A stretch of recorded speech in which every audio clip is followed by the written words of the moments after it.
All right, today we're gonna work on this MDX. Now this color is a very fine metallic, and some of you folks are still having problems blending into the door without getting that halo. And also what you're still having issues with is something called sand piling, where it's still a buildup of metallic that starts to get coarse and ugly once you put too many layers on it. But in this video today, I'm gonna help clear up some things with just really one simple trick that has helped me, and I'm not even gonna make you wait. You gotta use extra slow reducer when you're dealing with these types of vehicles. So what I like to do honestly before is we get the fender, we're replacing the fender here, and I'm just doing a black sealer, and then I did one coat of the color. That's why we don't have full coverage. On the inside, I don't even clear it. You can see here on the inside, nothing is really cleared, so we just leave it in base just like that. So we'll just take the clear like they did to the factory right here to the edge, and that will be all it needs. Now we're gonna pull it into the paint booth right now. Everything's cleaned off in the booth.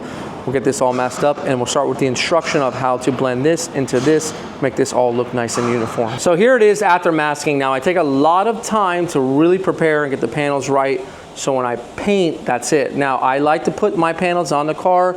There was some test fitting that needed to be done, some moving of the fender, a little bit of bending here and there. And I'd rather do that before it's painted. And that's exactly why I like to do it before, since I'm basically a two-man shop here between Juan and I. It doesn't go to the body man. We put everything on the car, then we paint it. And that's the way we're liking to do it. But you can see here that this color is not even the right color. All we did is just put a little bit of color inside and a little bit of color inside. And the reason why it's not the right color is because it doesn't have enough coats. So what we're gonna be doing here anyways is the first thing you're gonna see me do is put down a blending additive. And what I prefer to do with the blending additive, there's two ways you can use it. You can blend into it when it's wet, known as the wet bed, or you can let it dry, which I do. I give it about a good 10 minutes, and then that creates a nice surface for metallics to land on. But we're not gonna do it just yet. We're gonna seal black into here, seal black into here.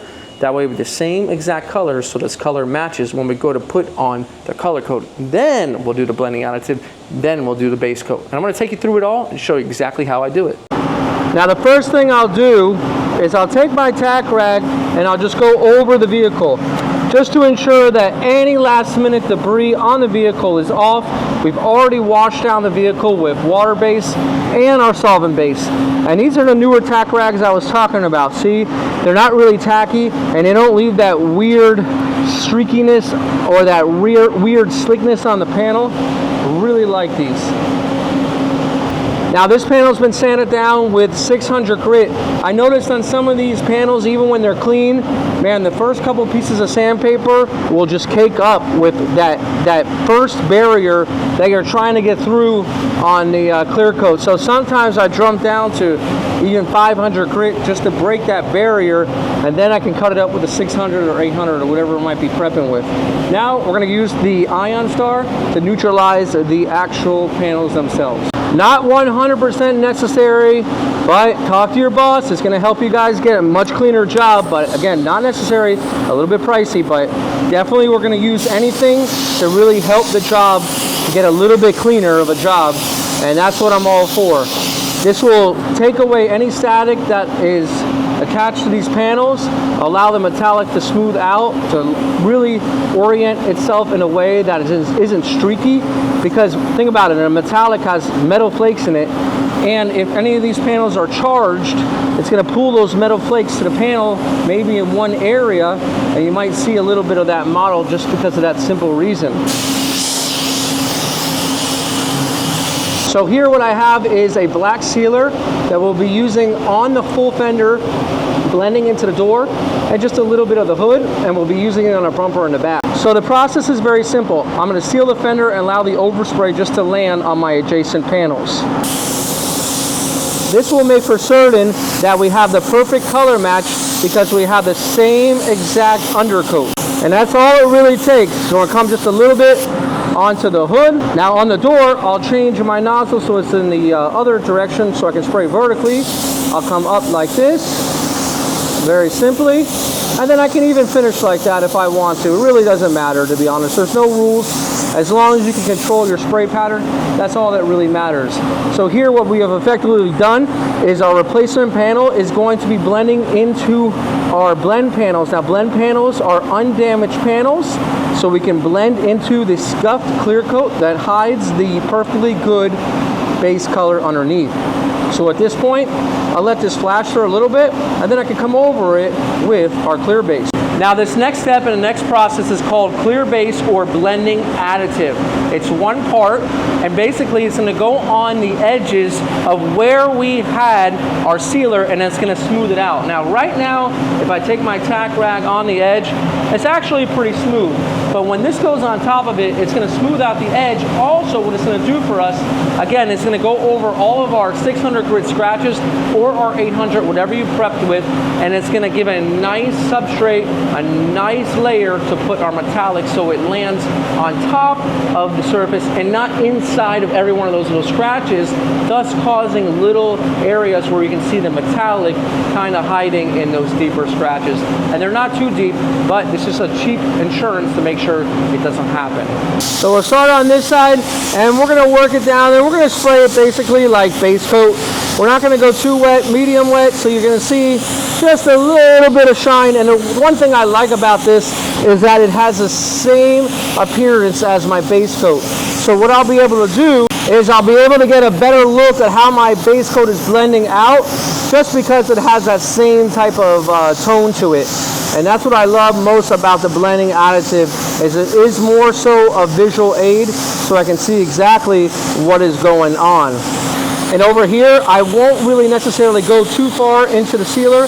I'll just come onto that overspray with my clear base, and that will be it. And on this door, I'll do the same thing.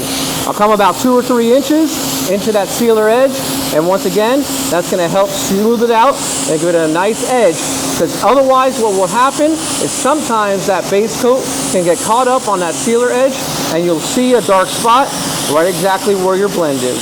So we're here in the mixing room, and there's only one thing that can really save me right now, and that's extra slow. See how we have slow here now? Everything's mixed up already. Well, not mixed up, but the toners are all put in here.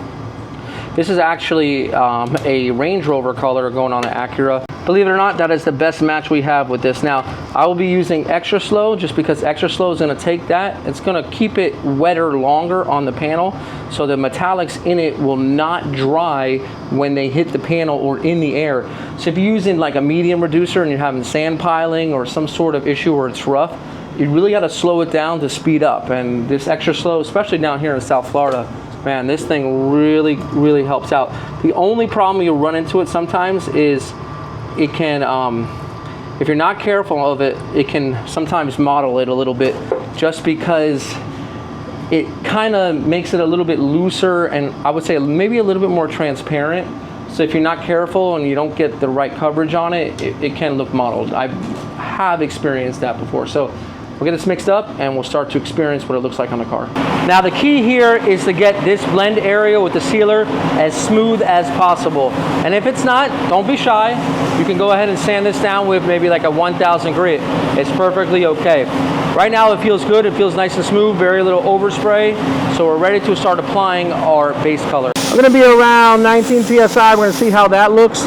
Full coverage on the hood and then the fender. Again, the same thing as we did with the sealer. We're going to allow that overspray basically on the first coat just to land on that edge of the hood. And it's just that easy. You see how simple that is? The extra slow is keeping it nice and wet in this area. And we're going to work this body line. And all I'm looking to do here on the first coat, guys, is just to get that coverage over the black sealer. I prefer a black sealer with this color. It really just enhances the color and it gives it the right look with that perfect undercoat. It darkens up the color just the way I need it. Now here we can see we have great coverage, and probably on the second coat we can do the blend, and then that will be it. We're back here 10 minutes later, and I'm going to show you something I don't need to do. But if you're having a tough time with blending, this is going to help you out. Remember that blending additive from before? Well, we still have it here in the same cup. What we're going to do is we're going to use it now as a wet bed. So instead of letting it dry like we did, we're going to put it on our door first, and then we're going to blend right into it while it's wet, thus allowing the metallic to land into something wet instead of something dry. Now, I really never have this issue, but it does really help you out, and I want to show the 2 ways that you can do it. So we'll apply this first, and then watch, we'll blend right into it. So we're getting it on here nice and wet, and the whole idea here, again, is to allow the metallic to land into something wet instead of on a dry surface. Now, that's why I use the extra slow, and I never really have an issue, but it doesn't mean that you will never be able to use this same exact process to help you out. And it does work, just never really need to use it. So now what I'll do is I'll blend right into that wet bed right away, and I'll continue to paint on to the fender to make sure we have that nice uniform look, and into my hood as well. And this will ensure that we have a nice blend here on what could be a typical color. Now your next question you're going to ask, why don't you need it on the hood? You're never going to see a blend on the hood. Even if the worst painter painted this, you still wouldn't see the blend. It's just the way the panels are oriented on the car. You're going to see a blend going down the side or looking at it from the face rather than going to see on the top of a flat surface. Then if you're really having a lot of issues, this is what you can do. You can take your base coat gun off, take your blending additive. You got to be careful with this when you do it. We got maybe an ounce left. We're going to put about maybe 1 ounce in here. Like about 2 ounces sprayable. And now what you can do is this is going to loosen up that color even more. We can spray this on our blend and make sure you don't see it. Again, I don't think I need it, but these are just all the stops that can help you out when it comes to blending. So I'll drop my pressure maybe to around 16 psi. And now I'll have kind of a wetter transition. And I'm still doing this right after that second coat. Again, I don't necessarily think I need it. And you might say, well, it won't hurt. Well, you don't really want to apply too much paint unless you need to. But truth be told, this really did help me out earlier in my career to get some cars to go when I really just had too many issues. There we go, and that's it. And we're gonna leave it just like that. So there we have 3 different ways to blend it out. Number 1, we're going to use our extra slow reducer on our blending additive that is drying. Number 2, we're going to use our blending solution wet, blend into it. And number 3, we're going to take that same mix that we've been using for the color and that blending additive from before, and we're going to mix them about 1:1 and reduce the amount of coverage it has to make it a little bit more transparent to blend it out.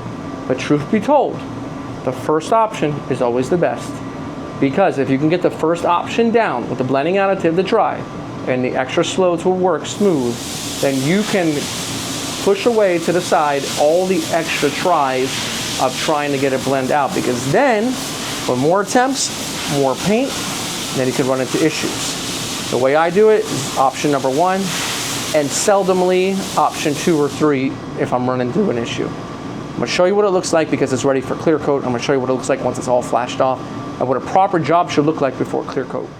So this is what she looks like, guys. You can see there's no trace of that blend anywhere. All right. Now the reason why I pull it in, I like to paint with the hood underneath the intake filters. I get really clean jobs that way. So that's why I pull it in. Otherwise I usually reverse it. Here you're never going to see it. Coming off the body line, there's so many body lines and contours to hide the color. But if you're painting something and you got a big old flat door like this, your blend has to be on point because there ain't nothing to hide it. So you really got to pull out all the stops. This is ready to clear. This is not a clearing video, so we're going to zip through it real quick. And I'm going to show you what this all looks like outside, unmasked. And see, do these blending tricks work? Go ahead and take a look.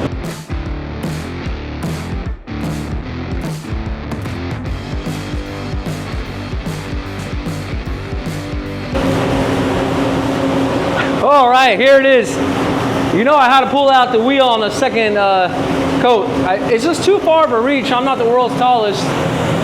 Right in the middle there, I had to kind of pull out some techniques, but man, this thing is clean, clean, clean, clean. That's why I love to spray underneath these filters. This is a semi-downdraft boot, so it moves air nice. But check out that blend, man. That looks good. 10 years in the trade painting professionally, there's not a day that goes by I don't get excited to come in here and spray some paint. I've said it before and I'll say it again. This is one of the coolest trades that we can be in. I'm gonna let you guys check it out once it's all unmasked. Guys, this is Brian from Paint Side reminding you, don't overthink it. It's just paint. I'll see you guys in the next episode.